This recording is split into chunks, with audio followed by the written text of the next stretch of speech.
সন্মানীয় শিক্ষক শিক্ষয়িত্ৰীসকল, জনাই আছোঁ এটা বিশেষ গুৰুত্বপূৰ্ণ খবৰ যে শিক্ষক শিক্ষয়িত্ৰীসকলে যিসকলে টেট উত্তীৰ্ণ হোৱা নাছিলে কিন্তু কৰ্তব্যৰত অৱস্থাত আছে চৰকাৰী শিক্ষক শিক্ষয়িত্ৰী, তেওঁলোকে 2025 চনৰ আগষ্ট মাহত এটা উচ্চতম ন্যায়ালয়ে ৰায় দিছিল যে তেওঁলোকে টেট উত্তীৰ্ণ হ'বই লাগিব।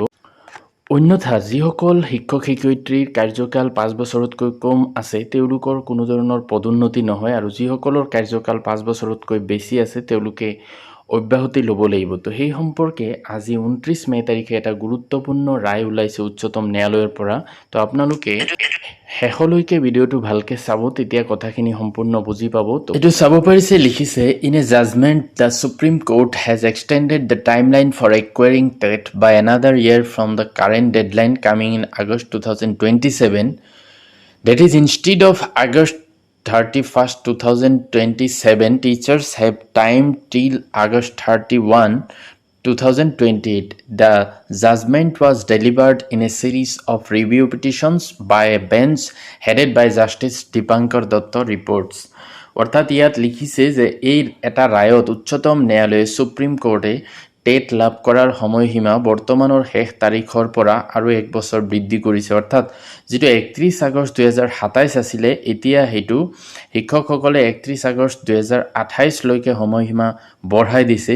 ন্যায়াধীশ দীপাংকৰ দত্তৰ নেতৃত্বত থকা এখন বেঞ্চে একাধিক পুনৰীক্ষণ আবেদনৰ ভিত্তিত এই ৰায় দিছে। অৰ্থাৎ সুপ্ৰিম কোৰ্টৰ এই ৰায়ৰ পৰা এইটো বুজাইছে যে শিক্ষকসকলৰ ফালৰ পৰা যে টেট যে বাধ্যতামূলক সেই সম্পৰ্কে যিটো কেছ কৰিছিলে, তো সেইটো ৰায়ৰ ভিত্তিত আচলতে এইখিনি কথাই কৈছে যে তেওঁলোকক যিহেতু আগতে এইটো কোৱা হৈছিল যে যিসকল শিক্ষক শিক্ষয়িত্ৰীৰ কাৰ্যকাল 5 বছৰতকৈ বেছি আছে তেওঁলোকে আগন্তুক 2 বছৰৰ ভিতৰত তেওঁলোকৰ যি শিক্ষক যোগ্যতা নিৰূপক পৰীক্ষা বা টেট সেইটো কোৱালিফাই হ'ব লাগিব, তেতিয়া তেওঁলোকৰ চাকৰি বাহাল থাকিব। অন্যথা তেওঁলোক চাকৰিৰ পৰা অৱসৰ ল'ব লাগিব বা তেওঁলোকৰ কোনো ধৰণৰ পদোন্নতি নহয়।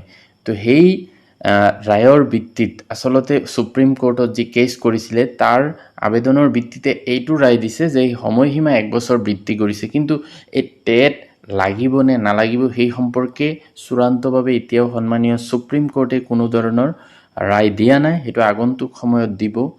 তো সেইটো হ'ব লক্ষণীয়, কিন্তু এইটোৰ যিটো টাইমলাইন যিটো 2 বছৰ আছিল সেইটোহে মাত্ৰ 3 বছৰ কৰিছে। তো এইটোৱে আছিলে টেট সম্পৰ্কীয় গুৰুত্বপূৰ্ণ এটা খবৰ। Thank U.